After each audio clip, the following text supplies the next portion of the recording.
এবারে টি-20 বিশ্বকাপে আবারও অধিনায়কত্বের দায়িত্ব পেতে পারেন বাংলাদেশের সাইলেন্ট কিলার মাহমুদুল্লাহ রিয়াদ, এমনটাই জানা যাচ্ছে বিভিন্ন মহল থেকে। তার কারণও রয়েছে অনেক। তার কারণ নাজমুল হোসেনের ইদানিং পারফরমেন্স খুব একটা ভালো না। নাজমুল হোসেন শান্ত যে পারফরমেন্স করছে সেই বিচারে একাদশে থাকা মুশকিল হয়ে যাবে নাজমুল হোসেনের। তার কারণ নাজমুল হোসেনের শেষ 5 টি-20তে তার 15-র উপর বেশি স্কোর নেই।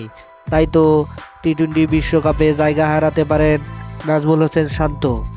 একাদশে জায়গা তো দূরে থাক, 15 সদস্যের একাদশেও তার থাকা অনিশ্চিত বলে মনে হচ্ছে অনেকের। তবে সব সংখ্যা কাটিয়ে 15 সদস্যের দলে থাকছেন নাজমুল হোসেন শান্ত, কিন্তু তিনি একাদশে সুযোগ পাবেন কিনা তা নিয়ে সন্দেহ।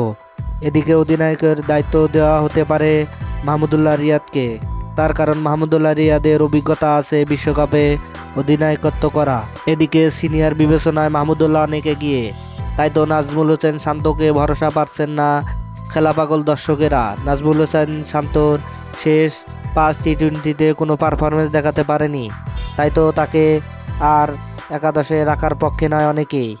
দর্শক, আপনি কি মনে করেন মাহমুদুল্লাহ রিয়াদকে আবারও অধিনায়ক করা হোক?